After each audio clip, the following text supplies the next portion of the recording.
Hello, and welcome to the world of families of children with club feet. My name is Eric Richard, and I have a vested interest in the treatment available for children born with club feet. I was born with this condition and underwent surgery when I was a child, and as a result, although the position of my feet was corrected, I consequently suffered with pain and discomfort for some years after. Although with the support of complementary therapies and acupuncture, I was able to overcome this condition. But I'm delighted to let you know that now your child doesn't necessarily have to undergo surgery to correct their club feet. Time has moved on, and there's another treatment available now called the Ponseti Method, which is much kinder to children's feet and has had fantastic results, a success rate of 95 to 98%. There are different treatments available for club feet, including surgery and the wearing of splints. But I, like many thousands of people throughout the world, believe that the Ponseti method is the best and most successful way of treating club feet. I do hope you will find this film interesting and helpful, and that you will take inspiration and hope from the children you are about to see.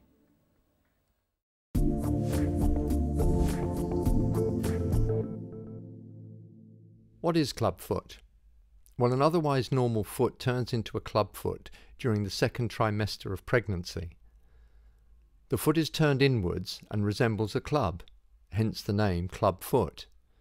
The condition is also often referred to by its medical name of talipes, or more properly, congenital talipes equinovarus, or CTEV for short. Clubfoot is often diagnosed on an ultrasound scan, although ultrasound cannot predict how severe the clubfoot is. There are many theories about the causes of clubfoot, but these are not conclusive. Many parents feel guilty when they find out their child has been diagnosed with clubfoot and wonder if they could have done something different to prevent the condition occurring. Parents should not feel guilty in any way. It's just one of those things that happens and needs to be dealt with. If your child has recently been diagnosed as having clubfoot, either during an ultrasound scan or at birth, you will obviously be concerned. However, I hope that this film will reassure you and show you how easily the condition can be successfully treated so that your child will lead a completely normal life.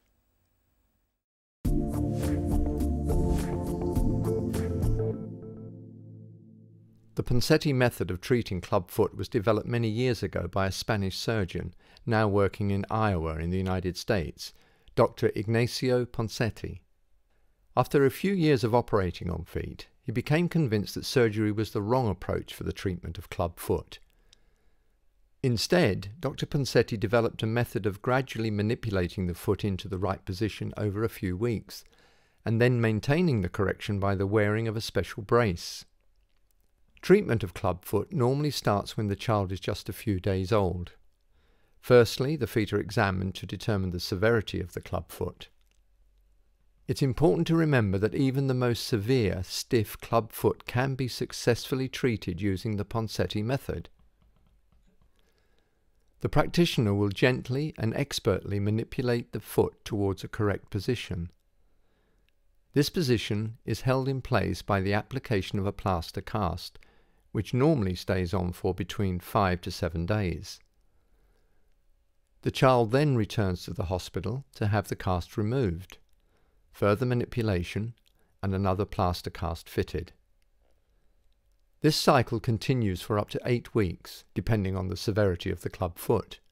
You will be amazed each week as you look at the difference in your child's feet and the changing shapes of the plaster casts. As the foot is moved into the correct position, the ligaments are stretched and the foot becomes more flexible. Often, at the end of this series of plaster casts, a simple procedure called a tenotomy is carried out. This involves snipping the tendon at the back of the heel, which allows the foot to be more flexible when pointing up and down. This procedure takes seconds, and it may be performed under local or general anaesthetic. The foot is then put back in plaster for 3 weeks so that the tendon can regenerate. Parents are often worried about this part of the treatment if it's needed, but it's a very minor procedure. There are no stitches, and it can often be difficult to tell where the snip was made. After the last cast has come off, the foot has now been corrected, and I think this is fantastic. However, now comes what has been described as the hardest part of the treatment. This is when the continued care of the child's foot moves from the practitioner to the parents. It is really important to maintain the correction that has been achieved with the manipulations and plaster casts. So, in order to prevent a relapse, the child now has to wear a special foot brace, which is a pair of shoes attached to a metal bar. The brace, which holds the foot in an overcorrected position, has to be worn initially for 23 hours a day for 3 months. But after 3 months, in most cases, the time in the brace is reduced to between 12 and 14 hours, usually at night and during nap times. It may take a few days for you and your child to adjust to wearing the brace. There may even be some tears and sleepless nights initially, but this is short-lived. It is important that the brace is correctly and securely fitted. This will ensure that the correction is maintained and the risk of sores and blisters is reduced. Once children are used to wearing the brace, you will be astounded at how quickly they discover new and different ways of getting around. Children can sit up, crawl, and even walk in the brace. None of the milestones in their development are adversely affected. In fact, some parents claim that the brace strengthens their child's leg muscles and enables them to sit up more easily. During the time that your child is wearing the brace, you will encounter some practical issues. For example, your child may knock the bars on their cot at night and wake themselves up. All these issues can easily be overcome, and if you are in touch with other parents in the same situation, you can always share helpful tips with one another. Occasionally, some children will need a little more intervention at around the age of 3. This may involve moving the position of a tendon in the foot to make it pull in the right direction. This is not major surgery, but if required, it is an extremely successful procedure. So that's it. After 4 years, the brace can be discarded and your child's foot will remain corrected without the need for major surgery. There is no scar tissue, no reason to expect pain, arthritis or stiffness. Instead, your child can look forward to a completely normal life and probably won't even remember having had clubfoot.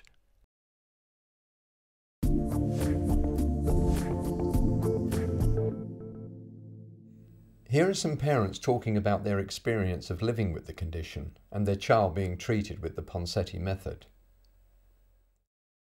When I first found out that Thomas and William had club feet, I was scared, as any parent would be, worried about what this could mean to their long-term future.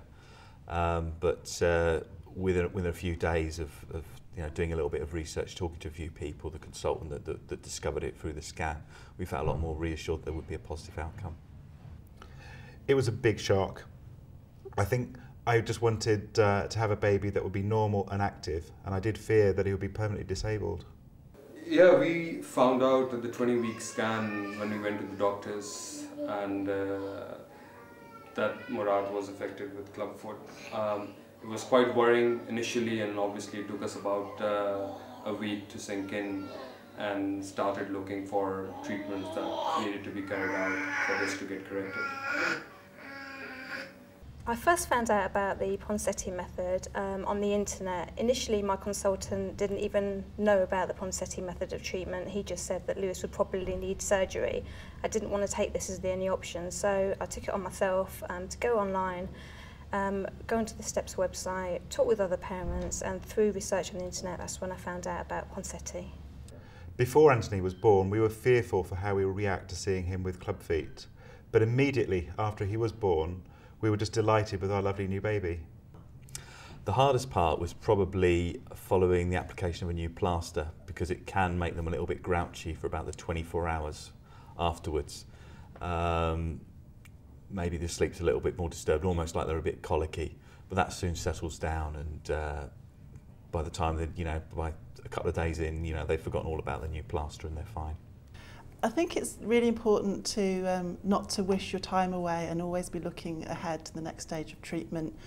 You really need to enjoy your baby, and they'll be having the treatment, but you know, they're still a baby, and they're still, you know, it's not going to be the end of the world. It's really, you know, quite positive, and I think the joy of having a baby should really overcome a minor difficulty about having the club feet.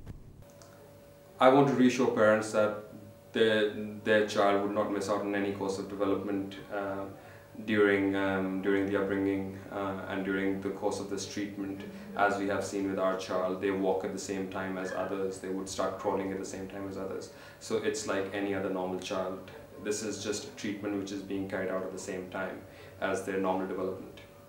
Well, even though my brother had club feet, I still thought of him as a normal child, and most of my family did as well. I still played with him, we had fun together, and it didn't really get in the way of anything, so that was good. Living with the condition hasn't been particularly hard. There's just been a number of minor nuisances, such as the practicalities of high chairs and having baths while the plaster casts are on.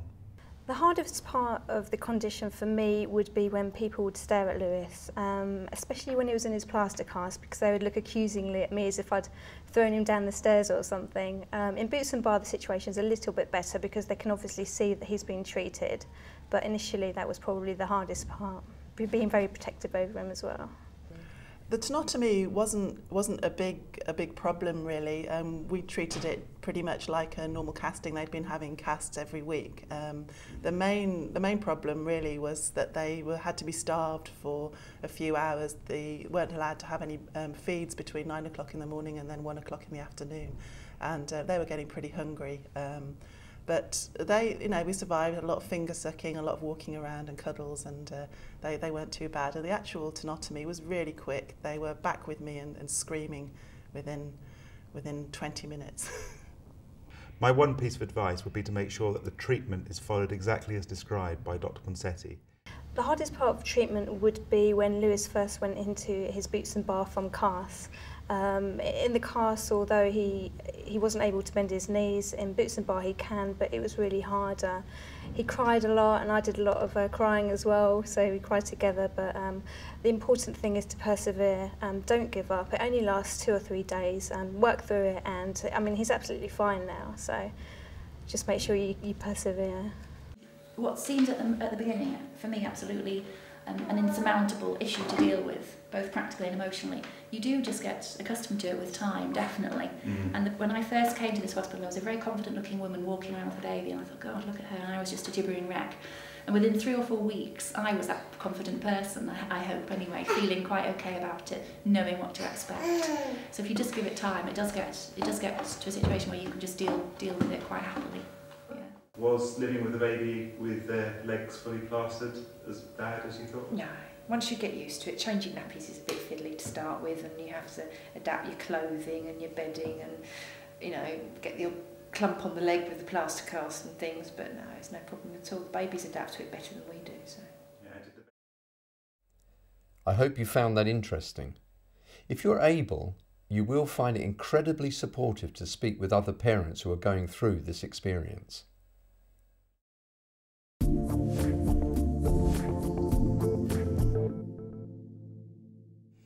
Here are some children who were born with clubfoot and being treated using the Ponseti method. I hope that by hearing their stories you will be assured that the method does work and that any worries you have about the treatment are laid to rest. Here we have Samuel, who's just 3 weeks old and started the Ponseti treatment 2 weeks ago. Samuel is coping well, and his parents are looking forward to the day in a few weeks' time when they will be able to cuddle their baby without the casts. Next we have Lewis, who is 3 months old. Lewis is currently wearing the brace for 23 hours a day. He has 2 months to go before the number of hours he spends wearing it is reduced.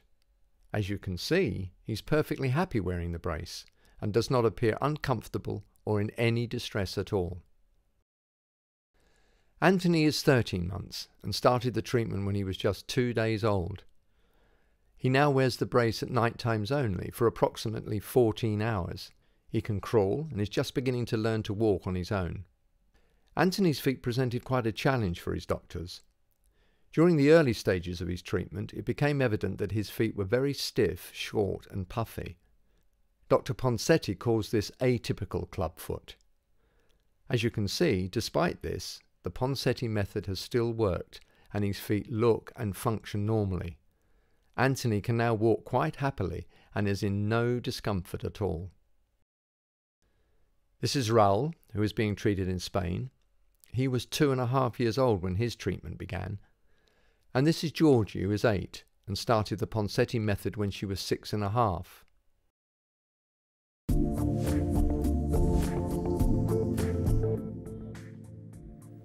If you're trying to come to terms with your child having club feet, then I do hope this film has reassured you that they can be successfully treated using the Ponseti method. If you decide this is the treatment you want for your child, make sure you find a practitioner who is trained in this method. Speak to them and ask them all the questions you want or need answered to put your mind at rest. Also, try and speak to other parents who have gone through or who are going through the same experience. It can be a great source of support. At the end of the film, there is a list of support organisations and websites you can visit to gain more information. I, for one, am delighted that children no longer have to go through major surgery and suffer the pain and discomfort that I did. Instead, your children can look forward to a life with normal, pain-free and completely functional feet. How lucky they are. Goodbye and good luck.